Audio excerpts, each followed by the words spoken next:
Welcome back to another Pajamas Reviews. Today we're going to be taking a look at the digital deck building game Neoverse. So before we start, I am going to share a little bit about my playtime on this game in comparison to some of the other games that I've reviewed. I think this helps you as the listener get a feel for how much experience I might have with the game that I'm reviewing. So in terms of deck builders, I actually have the second most time played in this particular game right after Slay the Spire, which has by far the most playtime, as you can see. I'll be using the same ranking methodology that I used in previous videos. So with the SABC methodology, and I've actually put this up on a little slide because a friend of mine pointed out to me that I sound like I'm saying F when I say S. So that it could be my Asian accent. I'm not sure. That's not intended to be a racist joke. I actually am Asian. But anyway, that is the ranking system that I've been using across all of my deck building reviews. And these rankings will be applied across three categories: battle mechanics, replayability, and game concepts and content. So I'm going to kick off the review with a little bit of footage from the intro video. Keep in mind this footage here is not actual gameplay footage, but they do have a nice little intro video to start to kick.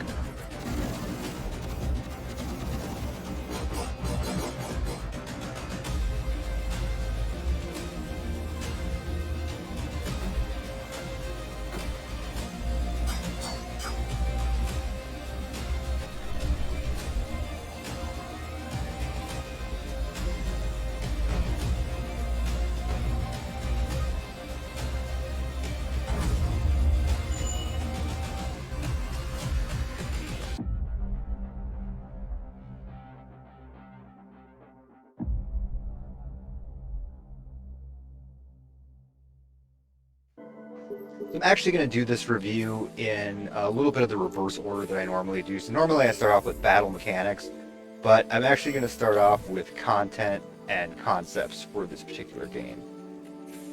So like a lot of other games in this genre, there are multiple classes to select from, so that's a plus from a content standpoint. And each of the classes has a varied playstyle and different starter decks. The classes each also have cosmetic costumes, which isn't surprising because all of the characters are female, have a little bit of a DOA style feel to them. Some of them can be unlocked, and I think some of them are purchasable, downloadable content. I think that they're pretty neat costumes. I'm not a fan of purchasable add-ons for cosmetics, but in this case, I don't think that it really detracts too much from the game. First, I'm going to mention what I consider to be the two minuses in terms of content. And the first one is there's no loot other than consumables that you get throughout the run. I really do like the aspect in games where you do get equipment throughout the run. That said, this game does have equipment that you can accrue between the missions and purchase for trophies that are earned during the mission, or the run, which is a series of missions. So there is that, and I feel like that the items are pretty fun, give you something to look forward to in terms of progression. I know I have mentioned before that you have to be careful with that with deck builders because you don't want to imbalance too much the starting point of the run. But I don't think in this case that a lot of the items really do that. But again, my preference is to have the items sort of RNG'd throughout the run. The other minus is no map, but I will get into how the in between the stages progresses, and I think that there's a little bit of offset for that. But I do like to have a little bit of map progression, sort of like Slay the Spire has. I think it adds a little bit of an immersion element. In terms of gameplay and game concepts and content, those are really the only two minuses that I'm going to give this game, which is probably at the end why that would hold it back from getting an S score. So spoiler alert, this is going to be an A ranking for gameplay, concept, and content before I actually go over what the pluses are. So first, I think that the card variety is very well done. There are multiple strategies you can use to construct effective deck types, and there's effectively a skill tree that you can sort of skill up between the missions, which I think adds a lot of depth to how you're building out your run. The skill tree itself is laid out in a very fun manner where some of the skills have multiple point upgrades that you can go into. I don't think any of them have more than 2, but the way they're formed in a grid is that at the end of each row and the end of each column there's a legendary skill. So, and then the skills are randomly assigned on this grid, which gives you like a different planning element to every run, because a lot of the skills can really affect how well some of the card combinations work. So it's a really interesting mechanic. The cards themselves can be upgraded. That's pretty common for some of the digital deck builders. So I'm glad that they continue to use that feature in this game. I think the upgrading of the cards is balanced. The card types are balanced. And how they fit into each class are very balanced. Now, I mentioned that there's no map, but it does have something that I really like in this game, which is there is a selection of different quests that are associated with each mission between rounds. So the monster type is going to be set for each mission, except for there can be selections where you're just fighting a normal battle, an elite battle, or a high elite battle. And each of these has a quest that's also tagged with under each of the 3 options.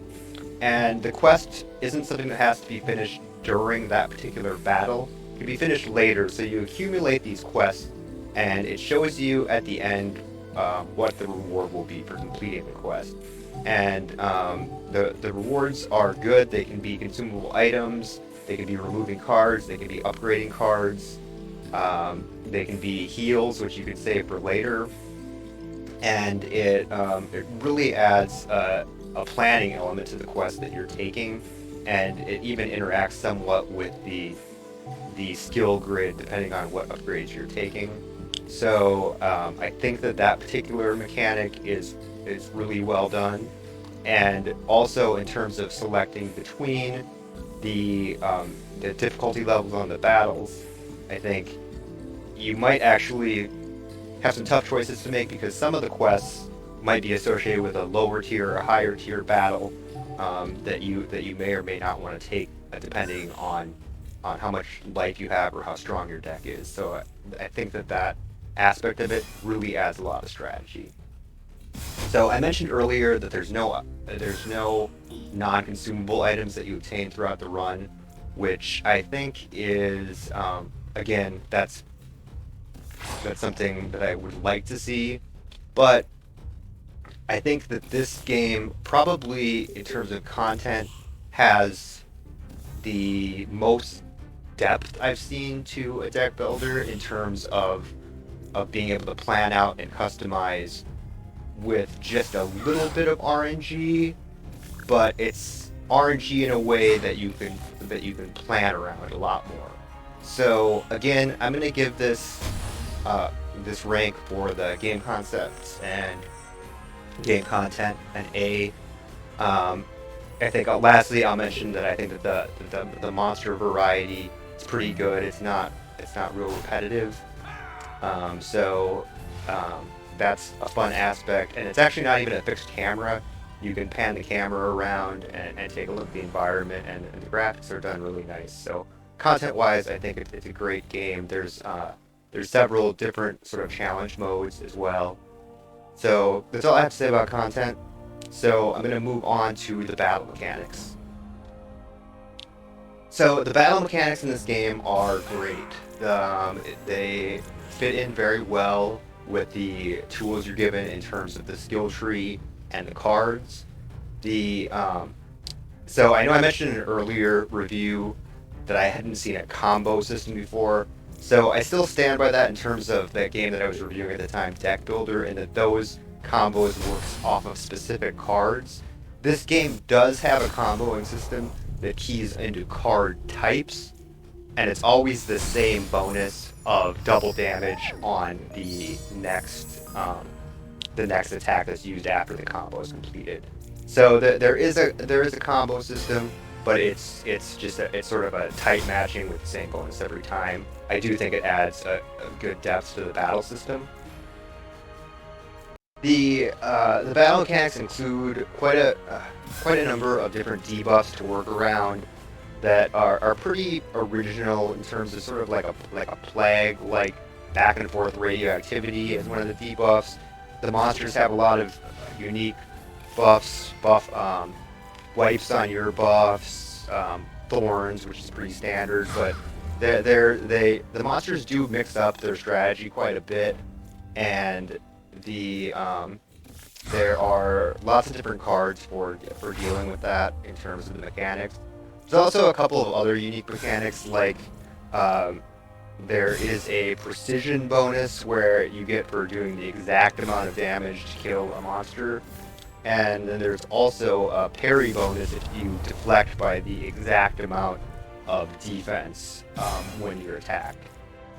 And the parry bonus in particular, it's difficult to get, but it can really be a game changer because it stuns the monster for an entire round. So even if they're like a boss, so it's that adds a deceptively, I guess, deep strategy element for such a simple mechanic. The uniqueness of the three classes is really also great in terms of battle mechanics. The way in which you interact with the mechanics for each class, really affects how you're going to go on the offense or the defense in any particular battle, and at the same time, trying to accumulate and finish those quest objectives along the way to make your deck more powerful as the run goes on. So I'm actually going to give the battle mechanics for this game my first S ranking, best top ranking. I think that this is the most well executed I have seen for a digital deck builder in terms of actual battle mechanics. And I've seen reviews on Steam where they say that, Slay the Spire is a better game. And I think that, maybe overall that might be true, but I don't think Slay the Spire's actual battle mechanics has anything on Neoverse, and so I'm giving Neoverse the top ranking in this particular category. So lastly, I'm going to go over replayability.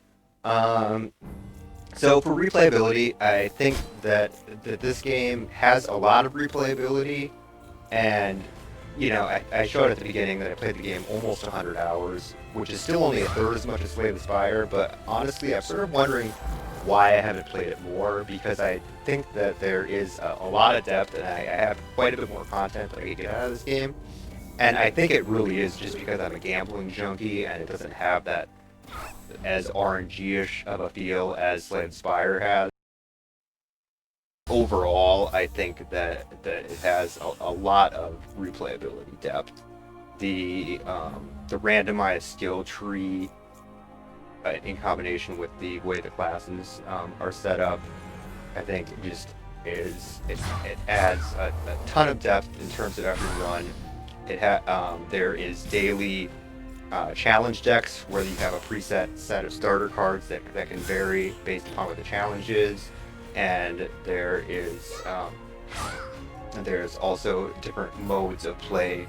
There's the regular adventure mode, and there's a hunter mode with scaling unlocks. So there's a lot of gameplay variety, and I think I'm actually, after writing this review, I'm probably going to put in more hours into this game, and sort of take a break from failing on Ascension level 20 on Slay the Spire that I'm stuck on. So overall, I'm going to give replayability on this game an A. I think, having gotten 90 some hours out of this game, I couldn't really give it anything less than that, nor would I really want to. I think, if anything, that, maybe I I'm not as much of a fan of the theme. Nothing against female video game characters, but I'm not usually. It's not a big plus for me to have all female characters like scantily clad. I mean, like I like those kind of games, like Hyper Dimension Neptunia and stuff, but it's not. It's not like that thematically. It's not the kind of game that I'm just like, oh, that really immersive for me. Yeah. But at any rate, I think having gone over the three categories that I typically go for deck builders, this game's a definite buy. If you're a fan of Slay the Spire, I would highly recommend trying out this game. I'm not plugging this game because I get anything out of it. Obviously, you can see the subscriber count and views on the channel is really, I get pretty much nothing out of that. So it's just, I think it's a good game. And if you like digital deck builders, give it a try. It's definitely worth the money. Thanks for listening, and if you could like and subscribe if you liked this video, it would really be helping me out. I have obviously a pretty small channel, so yeah, so thanks for sticking around to the end. All right, take care.